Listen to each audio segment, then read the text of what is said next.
जय हिंद दोस्तों, मेरा नाम संदीप कुमार, आपके अपने चैनल एग्जाम अड्डा में स्वागत है। मेरे प्यारे बच्चे, आज हम लोग पढ़ने वाले हैं ऑर्गेनिक पार्ट्स के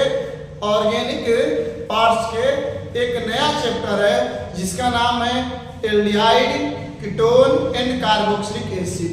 यानी इस वीडियो में हम लोग पढ़ने वाले हैं aldehyde, ketone and carboxylic acid. ये चैप्टर का नाम है, तो हम लोग देर न करते हुए अपने टॉपिक को प्रारंभ करते हैं। ये टॉपिक एक ऐसा टॉपिक है, इस चैप्टर से 6 नंबर आते हैं। यानी क्लास 12वीं क्लास के बच्चे के लिए इस चैप्टर से 6 नंबर आते हैं क्वेश्चन का।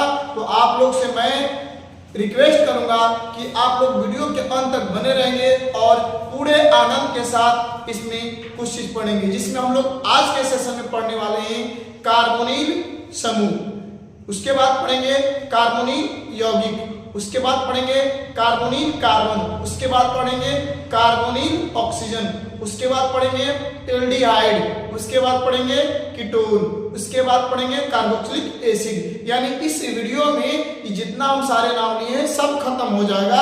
आप लोग वीडियो के अंत तक बने रहें और हम अधिक समय भी नहीं लेंगे, केवल हम आपको कुछ समय तक पूरा इसके बारे में इतिहास को बतलाएंगे और उसके बाद एक टॉपिक पर हम पूरे एकदम जितना नाम लिए सब क्लियर कर लेंगे। तो चलिए प्रारंभ करते हैं अपने इस चैप्टर हो जाएगा चैप्टर, यानी 12वीं क्लास में जो चैप्टर है वो चैप्टर कौन सा हो गया? 13 हो गया। अब इस चैप्टर का नाम क्या है? तो इस chapter aldehydes, ketone and carboxylic acid, यानी जो चैप्टर का नाम है वह चैप्टर कौन सा है? Ketone and carboxylic acid. Clear है? अब देखिए इसे हम लोग यदि नाम बोले तो ये हो जाएगा एल्डिहाइड्स, यानी क्या हो गया? एल्डिहाइड, उसको हिंदी में बोलते हैं। उसके बाद कीटोन उसको हिंदी में बोलते हैं। उसके बाद और हो जाएगा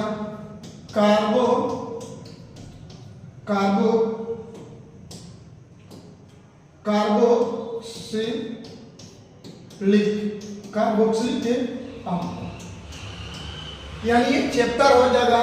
और इस चैप्टर से जो क्वेश्चन आने वाला है, कितना नंबर का आएगा? तो 6 मार्क्स का आएगा। यानी याद रहे क्लास 12वीं क्लास के चैप्टर नंबर 13 है। चैप्टर नंबर क्या है? 13 है। उस चैप्टर नंबर 13 का नाम क्या है? Aldehyde, ketone and carboxylic acid है। अब देखिए, एल्डिहाइड को एल्डिहाइड्स बोलते हैं, कीटोन को कीटोन बोलते हैं और कार्बोक्सिलिक एसिड को कार्बोक्सिलिक अम्ल बोलते हैं। इस अध्याय में मैक्सिमम एमएम का मतलब होता है मैक्सिमम मार्क्स। एमएम का अर्थ होता है मैक्सिमम मार्क्स। कितना नंबर का पूछेगा? 6 नंबर का पूछेगा। तो आप इसको स्क्रीनशॉट कर लीजिए क्योंकि इसका जरूरत पड़ेगा। आप इसको स्क्रीनशॉट कर लीजिए, चलिए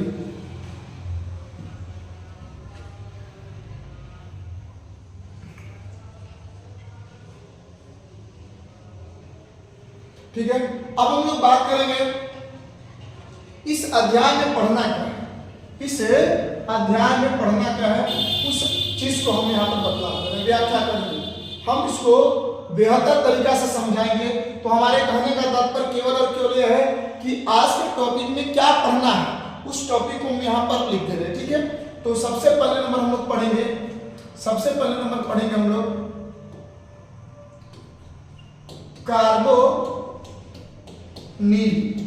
कार्बोनिल समूह। ठीक है, ये नंबर 1 में है। अब नंबर 2 में हम लोग पढ़ने वाले हैं carbonyl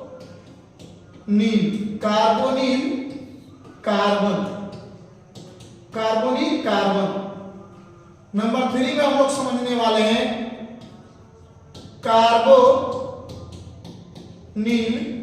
carbonyl oxygen. Carbonyl oxygen. उसके बाद नंबर 4 में पढ़ने वाले हैं, नंबर 4 में पढ़ने वाले हैं एल्डिहाइड्स। नंबर 5 में पढ़ने वाले हैं फॉर्मलडिहाइड्स।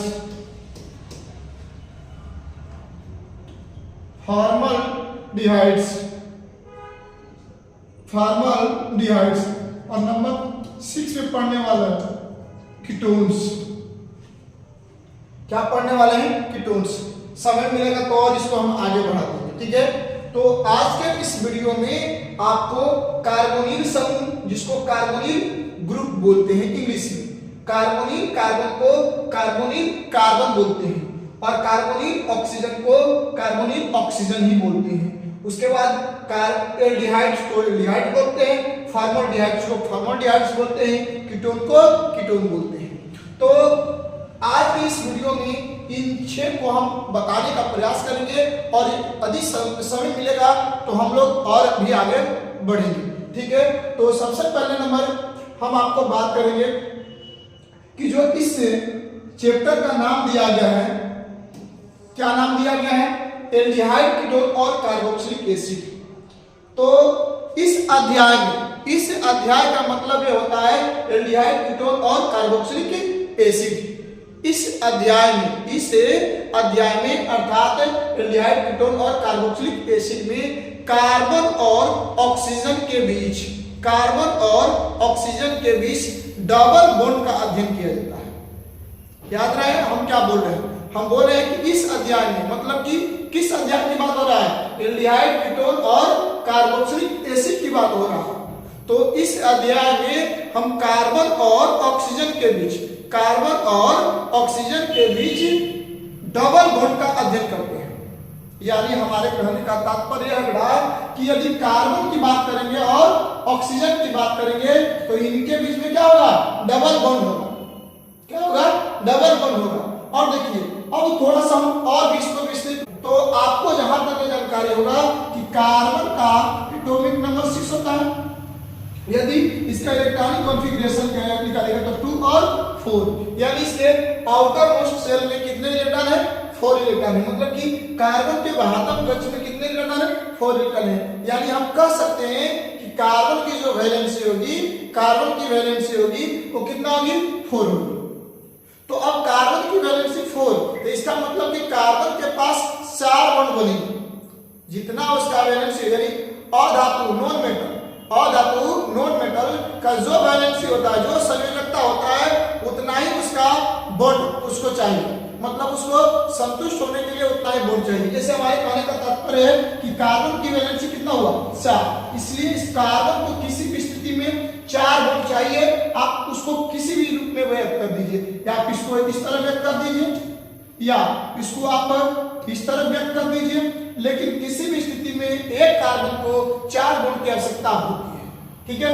अब यानी कभी कभी हम लोग ऐसे भी पढ़ लेते हैं, तो इस सभी कंडीशन में इस कार्बन को भी 4 बॉन्ड मिला है, इस कार्बन को भी 4 मिला है, इस कार्बन को भी 4 मिला है, इस कार्बन को भी क्या 4 ही मिला है। तो हमारे कहने का तात्पर्य है कि हम इस रूप में जाकर के कार्बन को संतुष्ट कर सकते हैं। अब हम लोग और आगे बढ़ते हैं। यदि हम लोग बात करते हैं ऑक्सीजन का, तो ऑक्सीजन की बात करते हैं तो ऑक्सीजन का एटॉमिक नंबर 8 होता है, परमाणु संख्या 8 होता है। तो इसका मतलब 2 सेल में कितने इलेक्ट्रॉन है? 6 इलेक्ट्रॉन है। तो यहाँ पर 8 इलेक्ट्रॉन होने के लिए ये क्या करेगा? 2 इलेक्ट्रॉन ग्रहण करेगा, गेन करेगा। जब 2 इलेक्ट्रॉन गेन करेगा तब इसके पास, ऑक्सीजन के पास कितने बॉन्ड बनेगा? Double bond. अब इसको आप किसी रूप में दर्शा दीजिए, ऊपर या नीचे या इस रूप में दर्शाइए। तो यहाँ पर भी ऑक्सीजन के पास डबल बॉन्ड है, यहाँ पर भी ऑक्सीजन के पास डबल बॉन्ड है, यानी 2 बॉन्ड है। यहाँ पर भी ऑक्सीजन के पास 2 बॉन्ड है, यहाँ पर भी ऑक्सीजन के पास 2 बॉन्ड है। यानी इस कंडीशन में जाकर के हमारा ऑक्सीजन क्या हुआ? संतुष्ट हो गया। चलिए हम लोग और आगे बढ़ते हैं। यदि हम बात करते हैं हाइड्रोजन का, तो हाइड्रोजन का 1 होता है। तो जब हाइड्रोजन का 1 होता है तो इसका हो जाएगा इलेक्ट्रॉनिक कॉन्फ़िगरेशन 1 हो जाएगा। हाइड्रोजन कितना हो जाएगा? 1 हो जाएगा। तो हाइड्रोजन का जब 1 हो गया तो हाइड्रोजन को किसी भी स्थिति में केवल 1 होने चाहिए। हाइड्रोजन क्या चाहिए? 1 बॉन्ड, ऊपर या नीचे किसी भी स्थिति में व्यक्त हो सकते हैं। तो अभी हम बात करते हैं किसका? नाइट्रोजन का ही बात करते हैं। नाइट्रोजन का 7 होता है, 2 और 5। तो देखिए 8 इलेक्ट्रॉन होने के लिए 3 इलेक्ट्रॉन का करेगा, करंट करेगा। तो इसका मतलब कि नाइट्रोजन को ट्रिपल बॉन्ड की आवश्यकता होगी। नाइट्रोजन को ट्रिपल बॉन्ड की आवश्यकता होगी। आप इसको इस रूप में लिख दीजिए, आप इसको इस रूप में लिख दीजिए, या इसको आप इस रूप में लिख दीजिए किसी भी स्थिति में। और यहाँ पर बॉन्ड किसी के साथ तो साझा कर सकता है, मतलब कि कोई भी तत्व किसी तत्व के साथ अपना साझा कर सकता है बॉन्ड को अपने प्राप्ति के लिए। तो इस रूप में हम बात करेंगे कार्बन की। तो कार्बन को कितने बॉन्ड की जरूरत है? टोटल 4 बॉन्ड की जरूरत है। यदि कार्बन को 4 बॉन्ड की जरूरत है, कार्बन को कितने बॉन्ड की जरूरत है? 4 बॉन्ड की जरूरत है। तो यहाँ पर देखिए, तो यहाँ पर कार्बन को कितने बॉन्ड मिला है? 2 बॉन्ड मिला है। तो इसका मतलब कि अभी 2 बॉन्ड की आवश्यकता है। अब ये 2 बॉन्ड किससे प्राप्त करेगा ये हमको और आपको भी पता नहीं है।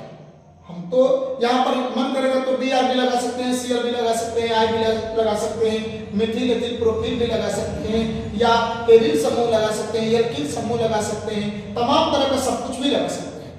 तो हम क्या समझे आज? समझे अभी तक केवल और केवल ये बात समझे कि यहाँ पर इस अध्याय में मतलब एल्डिहाइड कीटोन और कार्बोक्सिलिक एसिड में कार्बन और ऑक्सीजन के बीच डबल बॉन्ड का निर्माण होता है। यानी जो आपका कार्बन और ऑक्सीजन है, कितने बॉन्ड का निर्माण होगा? Double bond. इस अध्याय में हम लोग डबल बॉन्ड का अध्ययन करेंगे। तो यहाँ पर दिखाई दिया कि ऑक्सीजन तो संतुष्ट हो गया, क्योंकि ऑक्सीजन को डबल बॉन्ड की जरूरत होती है, और यहाँ पर ऑक्सीजन को डबल बॉन्ड मिल चुका है। लेकिन यदि हम बात करते हैं कार्बन की, यदि हम बात करते हैं कार्बन की, तो जो कार्बन दिखाई दे रहा है तो यहाँ पर डबल बॉन्ड है, यानी यहाँ पर कार्बन के पास कितने बॉन्ड है? Double bond. लेकिन और 2 बॉन्ड कहीं ना कहीं से प्राप्त करेगा, जो इस रूप में होता है। तो इसका मतलब यह हुआ कि इसको कहीं ना कहीं से बॉन्ड मिलना चाहिए, तभी जाकर संतुष्ट हो सकता है। तो इसका मतलब यह हुआ कि यहाँ पर हम कोई अदर एलिमेंट्स, अदर कंपाउंड्स देंगे, तब जाकर के क्या होगा? कार्बन संतुष्ट होगा। क्लियर? तो यहाँ पर अभी तक कार्बन की 2 संयोजकताएं क्या है? असंतुष्ट है। ऑक्सीजन की संयोजकता संतुष्ट है, लेकिन यहाँ पर कार्बन की 2 संयोजकताएं क्या है? संतुष्ट है, सॉरी असंतुष्ट है। यानी जो कार्बन की बाबू संयोजकता है वो क्या है? असंतुष्ट है। क्या है? असंतुष्ट है। क्लियर है? तो अब हम लोग बात करेंगे एक एक करके। चलिए नंबर 1 की बात करते हैं। कार्बोनिल समूह क्या है? कार्बोनिल समूह क्या है? याद रखिएगा, आप अपने फेयर पर भी लिख लीजिएगा, आप अपने फेयर पर भी इसको बेहतर तरीके से समझ लीजिएगा और लिख लीजिएगा, क्योंकि आपको पेपर नजदीक आ रहा है और इसको आपको समझना क्या है? बहुत जरूरी है। तो चलिए कार्बोनिल समूह क्या है? तो देखिए, कार्बन और ऑक्सीजन के बीच, कार्बन और ऑक्सीजन के बीच डबल बॉन्ड का निर्माण होता है। कार्बन और ऑक्सीजन के बीच डबल बॉन्ड का निर्माण होता है, और उन समूह को कार्बोनिल समूह कहते हैं। कार्बोनिल समूह को कार्बोनिल यौगिक भी बोलते हैं। मतलब कि यानी इस रूप को हम क्या बोलेंगे? इस रूप को हम लोग बोलेंगे कार्बोनिल समूह। यानी कार्बन और ऑक्सीजन के बीच जब डबल बॉन्ड का निर्माण हो तो उस कार्बन और ऑक्सीजन को हम क्या बोलेंगे? कार्बोनिल समूह बोलेंगे। कार्बोनिल समूह को कार्बोनिल ग्रुप भी बोलते हैं, या उसे हम लोग कार्बोनिल कंपाउंड्स भी बोलते हैं। कार्बोनिल कंपाउंड्स को कार्बोनिल यौगिक भी बोलते हैं। तो चलिए प्रारंभ करते हैं, पुनः एक बार और रिपीट कर रहे हैं। कार्बोनिल समूह क्या है? तो कार्बोनिल समूह क्या है? कार्बन और ऑक्सीजन के बीच, कार्बन और ऑक्सीजन के बीच जब डबल बॉन्ड का निर्माण हो तब उन समूह को कार्बोनिल समूह कहते हैं। एक बार पुनः रिपीट कर रहे हैं कि कार्बोनिल समूह क्या है? कार्बन और ऑक्सीजन के बीच, कार्बन और ऑक्सीजन के बीच जब डबल बॉन्ड का निर्माण हो तो उन समूह को हम कार्बोनिल समूह कहते हैं। यानी इस रूप को हम लोग क्या बोलते हैं? कार्बोनिल समूह कहते हैं। कार्बोनिल समूह को कार्बोनिल यौगिक भी कहते हैं। तो आपको समझ में आ गया होगा कि यहाँ पर कार्बन और ऑक्सीजन के बीच में जब डबल बॉन्ड बना है तो एक समूह का निर्माण हुआ है, और इस समूह को कार्बोनिल समूह कहते हैं। अब देखिए, अब हम लोग बार बार इसको हम लोग क्या बोलेंगे? कार्बोनिल समूह बोलेंगे। इसको क्या बोलेंगे? कार्बोनिल समूह बोलेंगे। तो चलिए अब हम लोग बात करेंगे कार्बन की। कार्बोनिल कार्बन को कार्बोनिल कार्बन ही बोलते हैं, इसको हम लोग कार्बोनिल कार्बन ही बोलते हैं। तो यदि बात करेंगे हम लोग कि कार्बोनिल कार्बन क्या है, देखिए कार्बोनिल समूह, ये टोटल कार्बोनिल समूह है। कार्बोनिल समूह, कार्बोनिल समूह में कार्बन परमाणु को, कार्बोनिल समूह में कार्बन परमाणु को कार्बोनिल कार्बन कहते हैं। तो एक बार पुनः रिपीट करें कि कार्बोनिल कार्बन क्या है। देखिए कार्बोनिल समूह, कार्बोनिल समूह में कार्बन परमाणु, कार्बोनिल समूह में कार्बन परमाणु को हम कार्बोनिल कार्बन कहते हैं। यानी यहां पर ये क्या हुआ, यहां पर जो दिखाई दे रहा है ये क्या है, कार्बोनिल नील कार्बोनिल ग्रुप, कार्बोनिल ग्रुप से, क्लियर। यानी यहां पर बात क्या है, कार्बोनिल ग्रुप से। यानी आपको बोलना होगा कि कार्बोनिल कार्बन क्या है, तो कार्बोनिल समूह में, कार्बोनिल समूह में, कार्बोनिल समूह में, कार्बोनिल समूह में कार्बन परमाणु को क्या बोलते हैं, कार्बन परमाणु को हम क्या बोलते हैं, कार्बोनिल कार्बन बोलते हैं। पूरे को क्या बोलते हैं, कार्बोनिल ग्रुप बोलते हैं। पूरे क्या बोलते हैं, कार्बोनिल ग्रुप बोलते हैं। तो समझ में आ रहा है। चलिए एक बार पुनः हम समझाते हुए आगे बढ़ जाते हैं, हम एक बार पुनः समझाते हुए आगे बढ़ जाते हैं। देखिए ये टोटल को क्या बोलते हैं, कार्बोनिल समूह बोलते हैं। कार्बोनिल कार्बन क्या है, कार्बन और ऑक्सीजन के बीच, कार्बन और ऑक्सीजन के बीच जब डबल बॉन्ड का निर्माण होता है तो उनको हम लोग कार्बोनिल समूह कहते हैं। और उस कार्बोनिल समूह में कार्बन परमाणु को, कार्बन परमाणु को कार्बोनिल कार्बन बोलते हैं। यानी इसको हम लोग क्या बोलते हैं, इसको कार्बोनिल कार्बन बोलते हैं। यानी कार्बोनिल समूह में कार्बन परमाणु को कार्बोनिल कार्बन कहते हैं। याद रखिएगा, देखिए इतना रिपीट करने का मतलब है कि आप उसको याद कर लीजिए कि कार्बोनिल समूह में कार्बन परमाणु को कार्बोनिल कार्बन कहते हैं। अब हम लोग बात करेंगे, अब हम लोग बात करेंगे कार्बोनिल ऑक्सीजन की। अब हम लोग बात करेंगे कार्बोनिल ऑक्सीजन की। देखिए कार्बोनिल समूह में, कार्बोनिल समूह में ऑक्सीजन परमाणु, कार्बोनिल समूह में ऑक्सीजन परमाणु को कार्बोनिल ऑक्सीजन कहते हैं। कार्बोनिल समूह में, कार्बोनिल समूह में ऑक्सीजन परमाणु को, कार्बोनिल समूह में ऑक्सीजन परमाणु को कार्बोनिल ऑक्सीजन कहते हैं। क्या बोलते हैं, कार्बोनिल ऑक्सीजन कहते हैं। जैसे आपने यहां पर देख लीजिए, तो यहां पर जो ऑक्सीजन है वो क्या है, कार्बोनिल ऑक्सीजन है। यहां पर जो ऑक्सीजन है क्या है, कार्बोनिल ऑक्सीजन है। समझ में आ रहा है। देखिए ये जब इन नाम समझ में आ गया तो अब एल्डिहाइड भी समझ में आ जाएगा, क्योंकि मेन टॉपिक क्या है हमारा, कार्बोनिल समूह, कार्बोनिल कार्बन और कार्बोनिल ऑक्सीजन ही।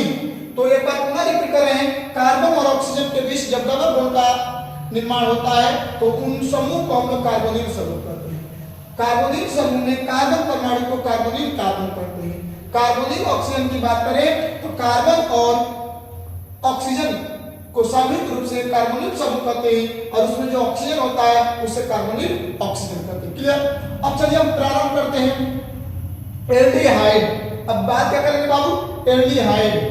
अब एल्डिहाइड की हम बात करेंगे। कोई बोले कि एल्डिहाइड क्या है, कोई आपसे क्वेश्चन करेगा एल्डिहाइड क्या है, क्लियर। अब एल्डिहाइड की हम लोग बात करेंगे।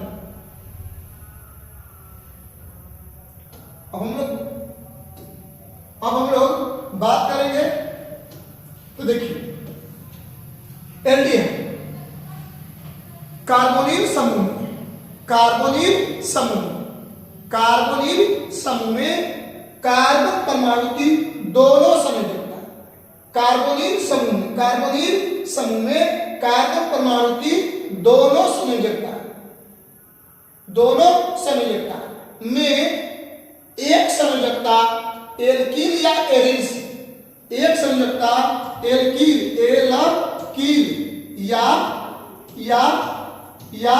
एरिल से, तथा दूसरा संयोजकता हाइड्रोजन से, दूसरा संयोजकता हाइड्रोजन से संतुष्ट हो, तब उसे हम लोग एल्डिहाइड्स कहते हैं। अब कहिएगा कि सर जी अभी तक भी नहीं समझ में आया, नहीं तो भाई समझ में आएगा। आप यदि संदीप सर के साथ हैं तो एकदम ऑर्गेनिक समझ में आएगा, और और आप लोग केवल और केवल वीडियो के अंत तक बने रहेंगे, आपको एल्डिहाइड, फॉर्मल्डिहाइड, कीटोन सब समझ में आएगा। कहिएगा कि सभी अभी तक नहीं समझ में आया कि एल्डिहाइड्स क्या है। तो देखिए एल्डिहाइड्स कार्बोनिल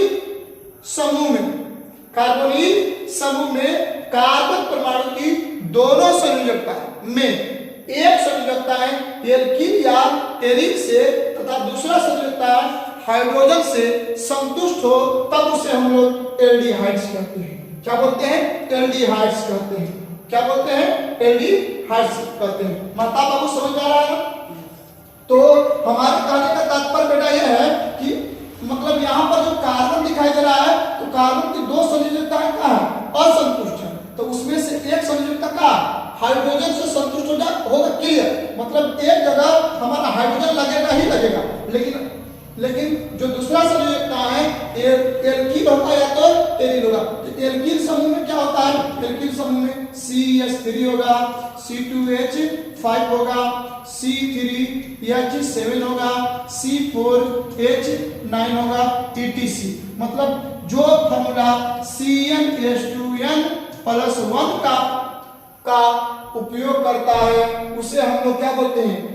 उसको बोलते हैं एल्कीन ग्रुप। यानी एल्कीन का समान सूत्र CnH2n प्लस 1 होता है, जहां पर n का मान 1 2 3 4 5 से प्रारंभ होता है, यानी 1 से प्रारंभ होता है। 1 2 3 4 5 6 7 से प्रारंभ होता है। तो अब आपके दिमाग में आएगा कि एरिन समूह क्या है। तो एरिन समूह की बात करेंगे तो C6 और H5 होता है। तो यानी हमारे कहने का मतलब कि एक इस कार्बन की एक संयोजकता हाइड्रोजन से तथा दूसरा संयोजकता क्या? एल्कीन या एरिन से। इस छात्र करते हैं पर C6H5 लिख देंगे तो ये क्या प्राप्त हो गया? ये प्राप्त हो गया एल्डिहाइड्स। या हमारा इच्छा करेगा कि नहीं हम यहाँ पर एरिन समूह नहीं लिखेंगे, हम CH3 लिखेंगे तो भी क्या हो जाएगा? ये एल्डिहाइड्स। यदि मन करें कि नहीं हम CH3 नहीं लिखेंगे तो भैया C2H5 लिख दीजिए ना, क्या दिक्कत है? C2H5 तो भी क्या आएगा हमारा एल्डिहाइड्स। मन क्या कि नहीं हम ये चीज नहीं लिखेंगे, हम लिखेंगे C5H11 तो भैया ये भी तो क्या एल्कीन समूह है। तो यहाँ पर एल्कीन समूह होगा तो उसे क्या करेंगे? इसको बोलेंगे हम लोग एल्डिहाइड्स। क्या बोलेंगे? एल्डिहाइड्स। यानी हमारे आप चीज ध्यान दीजिएगा। अब आपके दिमाग में कि गुरुजी नीचे ऊपर ही रहेगा क्या? नहीं भाई, मन किया तो हम क्या करेंगे? मन किया तो हम यहाँ पर लगा दिए H और यहाँ पर लगा दिए CH3 तो भी क्या है? तो भी हमारा क्या है? तो भी हमारा ये एल्डिहाइड्स है। मतलब नीचे ऊपर से कोई मतलब नहीं है। कार्बन कि दोनों संयोजकताएं में एक संयोजकता हाइड्रोजन से तथा दूसरा संयोजकता एल्कीन या एरिन से संतुष्ट हो, तब उसे हम लोग क्या बोलते हैं? उसको बोलते हैं एल्डिहाइड्स। क्या बोलते हैं? एल्डिहाइड्स। क्लियर? समझ में आ रहा है? यदि समझ में आ रहा है तो आप लोग कमेंट में बोल दीजिएगा कि ऐसा समझ में आ रहा है। और अब हम लोग बात करेंगे हम लोग फॉर्मल्डिहाइड। कोई बोलेगा कि सर फॉर्मल्डिहाइड क्या है? कोई बोलेगा आपसे कि सर बतला दीजिए फॉर्मल्डिहाइड्स क्या है। चलिए हम फॉर्मल्डिहाइड्स की बात करेंगे। हम लोग बात करेंगे फॉर्मल्डिहाइड्स क्या है। फॉर्मल्डिहाइड्स क्या है? फॉर्मल्डिहाइड्स क्या है?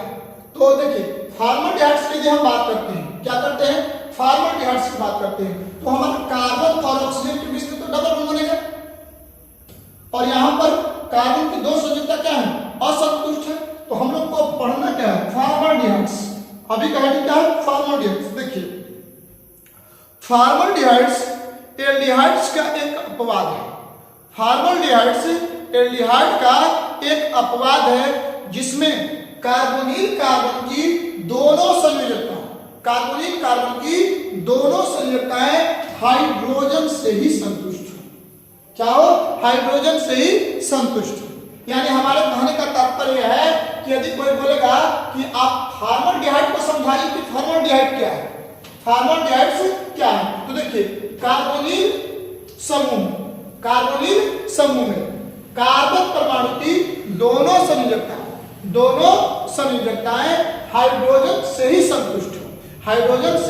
संतुष्ट हो। उसे हम लोग बोलते हैं फॉर्मलडिहाइड। फॉर्मल्डिहाइड एल्डिहाइड का एक अपवाद होता है। क्या होता है? अपवाद होता है, यानी CH2O, यानी फॉर्मल्डिहाइड का सूत्र क्या होता है? CH2O। तो एक बार पुनः रिपीट कर रहे हैं कि फॉर्मल्डिहाइड क्या है। तो देखिए, फॉर्मल्डिहाइड एल्डिहाइड का एक अपवाद है। फॉर्मल्डिहाइड एल्डिहाइड का एक अपवाद है जिसमें कार्बोनिल कार्बन की दोनों संयोजकताएं हाइड्रोजन से ही संतुष्ट हो, उसे हम लोग बोलते हैं फॉर्मल्डिहाइड्स। समझ में आ रहा है? देखिए बेटा, यदि आपको समझ में आ रहा है तो अभी तक यदि चैनल को सब्सक्राइब नहीं किए हैं तो जो रेड कलर का दिखाई दे रहा है, यानी लाल दिखाई दे रहा है, तो उस रेड कलर बटन को दबा करके चैनल को सब्सक्राइब कर दे और बेल आइकन घंटी को दबा दे। साथ में वीडियो को लाइक भी कर दे, शेयर भी कर दे, क्योंकि आपका एक सपोर्ट हमें एनर्जी देगा। जितनी आप मुझे दुलार प्यार देंगे उससे ज्यादा हमारा का एनर्जी बढ़ेगा और हम अधिक मेहनत करेंगे। तो अब हम लोग पढ़ने वाले हैं कीटोन। क्या पढ़ने वाले हैं? कीटोन पढ़ने वाले हैं। क्या पढ़ने वाले हैं? कीटोन। चलिए अब हम प्रारंभ करते हैं कीटोन का। अब हम लोग बात करेंगे कीटोन। यदि कोई बोलेगा कि कीटोन क्या है, यदि कोई आपसे क्वेश्चन करेगा कीटोन क्या है, तो देखिए कीटोन की बात करें। कार्बोनिल समूह में कार्बोनिल समूह में कार्बोनिल समूह में कार्बोनिल कार्बन की दोनों संयोजकता एल्किल या एरिल से संतुष्ट हो, उसे हम लोग कीटोन बोलते हैं। क्या बोलते हैं? कीटोन बोलते हैं। तो चलिए सबसे पहले नंबर कार्बोनिल समूह बनाना होगा। कार्बोनिल समूह का मतलब कार्बन और ऑक्सीजन के बीच में डबल बॉन्ड बनेगा। तो यहाँ पर कार्बोनिल कार्बन की दोनों संयोजकता क्या है? असंतुष्ट है। तो अब कह रहा है कि यहाँ पर जो होगा वो क्या होगा? R और R डैश होगा। मतलब कि हमारा R और R दोनों एल्किल समूह होगा। दोनों क्या होगा? एल्किल समूह होगा, या दोनों एरिल समूह होगा। एक एल्किल तो एक एरिल होगा। एक बार पुनः रिपीट कर रहे हैं, समझिए क्या करने जा रहे हैं। कोई यदि बोलेगा आपसे कि सर जी कीटोन बताइए क्या है? कीटोन किसे कहते हैं? कीटोन्स किसे कहते हैं? तो देखिए, कार्बोनिल समूह में कार्बोनिल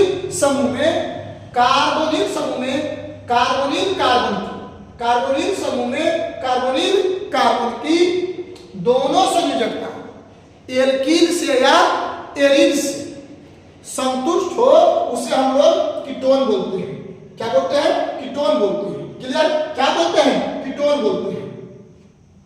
चलिए हम लोग पुनः क्या करते हैं? प्रारंभ करते हैं, समझने का चांस देते हैं। तो बाबू सबसे पहले नंबर हमको ये समझना होगा कि यहाँ पर R और R डैश क्या है। तो देखिए, जो यहाँ पर R डैश है वो एल्किल या एरिल कुछ भी हो सकता है। R और R डैश क्या हो सकता है? एल्किल या एरिल। मतलब कि R भी हमारा क्या? एल्किल या एरिल कुछ भी हो सकता है। इसका मतलब यह हुआ, इसका तात्पर्य यह हुआ कि मान लीजिए हमें यहाँ पर तो कह रहा है कि ये आप एक कार्बन और ऑक्सीजन लीजिए, इसमें डबल। तो यहाँ पर कह रहा है कि CH3 लगा दीजिए और यहाँ पर भी CH3 लगा दीजिए, तो भी क्या है? ये कीटोन है। तो भी क्या है? कीटोन है। यदि आप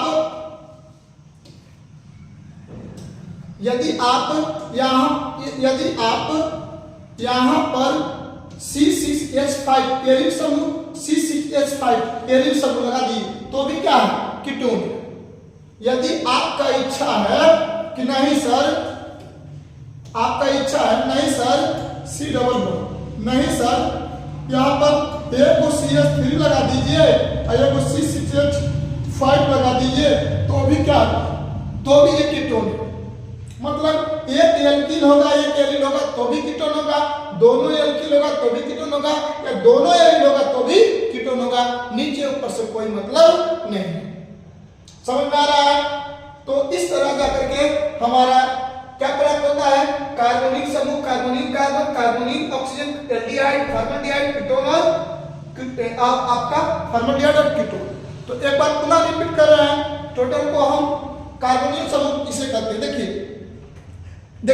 कार्बन और ऑक्सीजन के बीच, कार्बन और ऑक्सीजन के बीच, कार्बन और ऑक्सीजन के बीच, कार्बन और ऑक्सीजन के बीच यदि डबल बॉन्ड का निर्माण हो तब उसे हम लोग बोलते हैं कार्बोनिल समूह।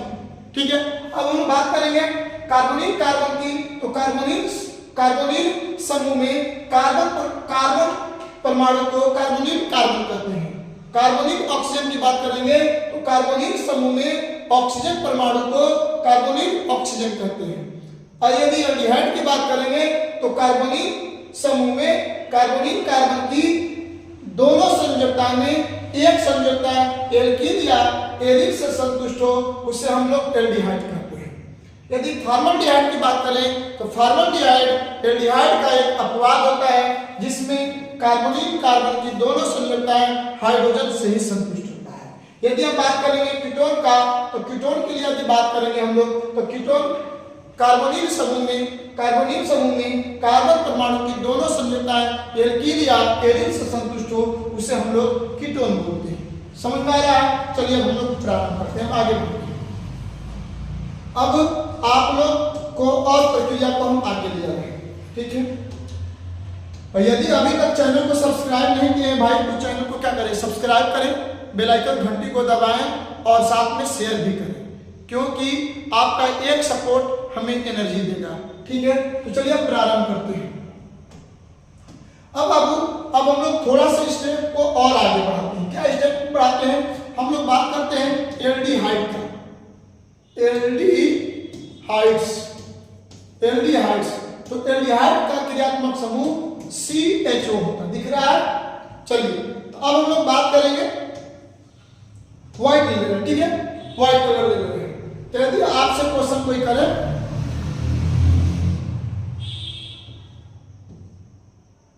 चलिए इसको हटा ही दे रहे हैं। ठीक है, लिख दे रहे हैं क्योंकि आपको दिक्कत ना होना चाहिए। एल्डिहाइड्स तो एल्डिहाइड का क्रियात्मक समूह क्या होता है? CHO होता है, CHO होता है। ठीक है, हम लोग बात करेंगे नोमेनक्लेचर का।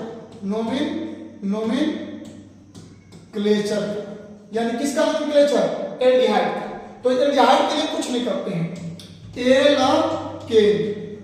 एल्केन में से ई को हटा करके एल जोड़ देते हैं तो क्या प्राप्त होता है?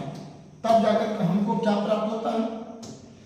अब इसको आप हटा दीजिए। ठीक है, सबको आपका करना हटा दीजिए क्योंकि आप समझ चुके होंगे इतना चीज समझ चुके होंगे। क्यों इसको रखिए? तो अब देखिए ये हो जाएगा एल के नल, क्या हो जाएगा? एल के। तो मान लीजिए एक दो कोई एग्जाम्पल लेते हैं CH3 CH, चलिए को ले लीजिए भाई। अब इसी में आप ले लीजिए CHO। हमें इसका क्या करना है? IUPAC नोमेनक्लेचर करना है। क्या करना है? IUPAC nomenclature. तो देखिए हम जब आपको क्रियात्मक समूह पढ़ा रहे होंगे, IUPAC नोमेनक्लेचर पढ़ाए होंगे तो आपको बतलाए होंगे कि कुछ ऐसे क्रियात्मक समूह होते हैं जो कार्बन से प्रारंभ होते हैं और जब कार्बन से प्रारंभ होते हैं तो कुछ कंडीशन के साथ गिनती हम वहीं से प्रारंभ करते हैं। यानी जब भी इनका गिनती करेंगे तो हम गिनती करेंगे 1 और 2 गिनती करेंगे। और यदि आप नहीं देखे होंगे तो IUPAC नोमेनक्लेचर का पार्ट 1 2 3 4 5 6 7 8 तक पढ़ा चुके हैं, आप देख लीजिएगा। 8 तक पढ़ा चुके हैं, आप देख लीजिएगा। तो यहाँ पर 1 2, तो यहाँ पर 1 2 हो गया। तो 2 के लिए क्या हो गया? 2 के लिए यदि कार्बन 2 होता है तो 8 होता है, कार्बन 2 होता है तो क्या होता है? 8 होता है। सिंगल बॉन्ड बन रहा है तो एथेन हो जाएगा। क्या हो जाएगा? एथेन। लेकिन इसमें CHO है, CHO के लिए क्या होता है? CHO के लिए एल्डिहाइड होता है और एल्डिहाइड में ई को हटा करके क्या जोड़ जाता है? ऑल जोड़ जाता है। तो हम ई को केवल हटा देंगे और क्या जोड़ देंगे? ऑल। तो क्या हो गया? एथेनॉल। मतलब कि CH3 CHO का IUPAC नोमेनक्लेचर क्या होगा? एथेनॉल होगा, एथेनॉल होगा। क्लियर? देखिए यदि आपको समझ में आ रहा है तो एक बार कमेंट में अवश्य लिखिए कि सर हाँ समझ में आ रहा है, वीडियो अच्छा है, वीडियो आप ऐसे अपलोड करते रहें। जो वीडियो का मांग है कि नहीं सर ये वीडियो आप बनाइए, हम वो वीडियो बना करके क्या करेंगे? अपलोड करेंगे। तो कमेंट में आप लोग जब आते हैं, समझ में आता है तो एक बार जरूर बोलिए कि सर एक बार ये वीडियो बना दीजिए, ये ऐसा वीडियो बनाइए। थोड़ा सा आप लोग भी सुझाव दीजिए क्योंकि शिक्षक केवल पढ़ाते नहीं, सिखाते नहीं, शिक्षक बच्चे से सीखते भी हैं। तो हम चाहेंगे कि आपको कोई ऐसा चीज लग रहा है कि नहीं सुझाव देना चाहिए तो बिल्कुल, क्योंकि एग्जाम अड्डा जो संदीप सर है आप ही के हैं, तो आप सुझाव दीजिएगा। तो सुझाव लेने के लिए क्या एग्जाम अड्डा तत्पर है। तो इसका नाम क्या हो गया, एथेनॉल हो गया। अब हम लोग एग्जाम्पल बात करेंगे CH3CH, ठीक है। अब 2 और यहाँ पर O लगा दें, CHO। यदि इसका हमें IUPAC नोमेनक्लेचर करना है, क्या करना है, IUPAC नोमेनक्लेचर करना है, तो कुछ नहीं करना है, यहाँ पर 1 कर देंगे, यहाँ पर 2 कर देंगे, यहाँ पर 3 कर देंगे। देखिए आप IUPAC नोमेनक्लेचर का कुछ वीडियो देखिए, कुछ वीडियो देखिए तब मजा आएगा। तो हमारा हो जाएगा क्या चीज, प्रूफ। तो 3 कार्बन है, तो 3 कार्बन के लिए क्या होता है, प्रूफ होता है। पेन हो गया तो प्रोपेन, लेकिन भाई यहाँ पर CHO जुड़ा है, CHO के लिए एल्डिहाइड होता है, तो कुछ नहीं करना है, CHO के लिए अल जोड़ देते हैं, तो हो गया प्रोपेनल। क्या हो गया, प्रोपेनल। समझ में आ रहा है, समझ में आ रहा है माता बाबू। चलिए तो अब एक क्वेश्चन हम और दे रहे हैं और उसके बाद आगे बढ़ जा रहे हैं। ये क्वेश्चन और सिखा करके हम क्या कर रहे हैं, आगे बढ़ जा रहे हैं। जैसे मान लीजिए CHO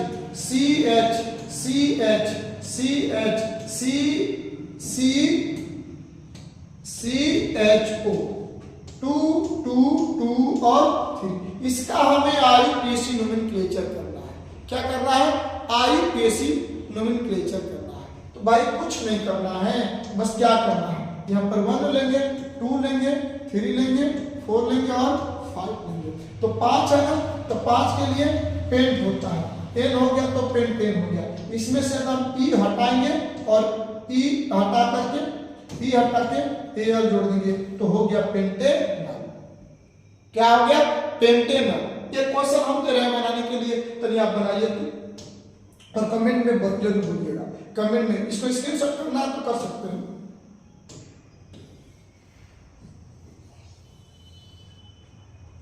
एक एग्जांपल आप बनिए, CHO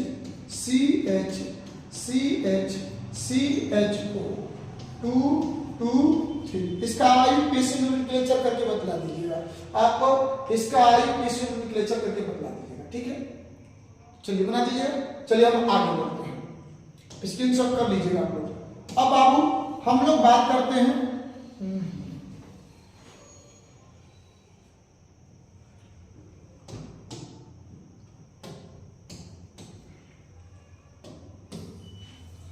अब हम लोग बात करेंगे कीटोन का। देखिए हमारा अथक प्रयास होता है कि ऑर्गेनिक जो सब्जेक्ट है और केमिस्ट्री में जो भाग है उसको बहुत बेहतर तरीका से और साधारण तरीका से लिखना है, ठीक है। तो आप जितने ज़्यादा आप वीडियो के अंत तक बने रहेंगे, जितने दुलार प्यार देंगे, उतने ज़्यादा केमिस्ट्री में मजा आएगा। और केमिस्ट्री में पढ़ना नहीं होता, केमिस्ट्री में सीखना होता है। जितने ज़्यादा सीखिएगा उतने ज़्यादा आपको क्या मिलेगा, चांस मिलेगा। तो अब चलिए प्रारंभ करते हैं। अब बात करेंगे हम लोग कीटोन का। तो कीटोन का क्रियात्मक समूह क्या होता है, तो कीटोन का होता है क्रियात्मक समूह ऑन होता है। इसमें हम लोग यदि ऑन इसमें लगता है, इसमें यदि बात करेंगे तो C डबल बॉन्ड O होता है, तो इसमें ऑन लगता है। इस रूप में क्या होता है, और इसमें हमको पता है कि इसमें कुछ न कुछ जुड़ा रहता है, यानी C डबल बॉन्ड O होता है। C डबल बॉन्ड यानी कोई बोलेगा कि कीटोन का क्रियात्मक समूह क्या होता है, तो कीटोन का क्रियात्मक समूह C डबल बॉन्ड O होता है। ये बार बार कंपटीशन पूछता रहता है। तो यदि बाबू हम लोग इसका IUPAC नोमेनक्लेचर की बात करेंगे, यानी नोमेनक्लेचर की बात करेंगे, तो देखिए एल्केन होता है। क्या होता है, एल्केन में से E हटा देंगे और क्या जोड़ देंगे, ऑन जोड़ देंगे। क्या जोड़ देंगे, ऑन जोड़ देंगे, तो ये हो जाएगा एल्केनॉन। क्या हो जाएगा, एल्केनॉन। चलिए हम लोग बात करेंगे एल्केनॉन की बात करेंगे। तो एल्केनॉन की बात करेंगे तो सिंपल और साधारण है। मान लीजिए एग्जांपल में हम लोग लेते हैं CH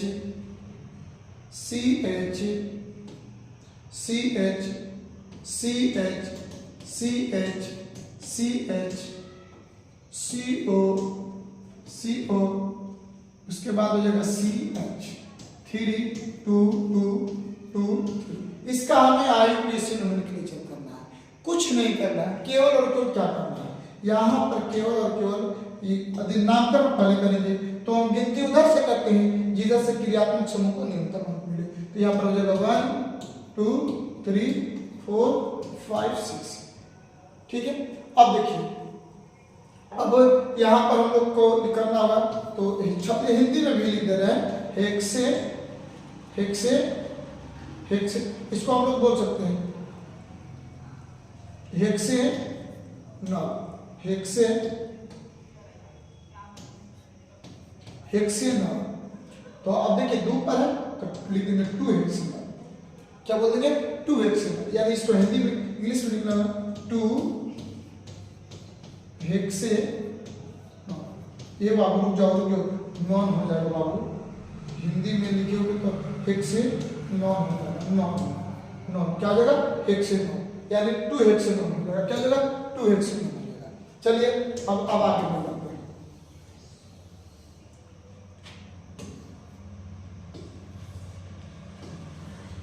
तो समझ में आ रहा होगा आपको। देखिए सबसे पहले नंबर एक एग्जांपल देते हैं, आप घर बना लीजिए,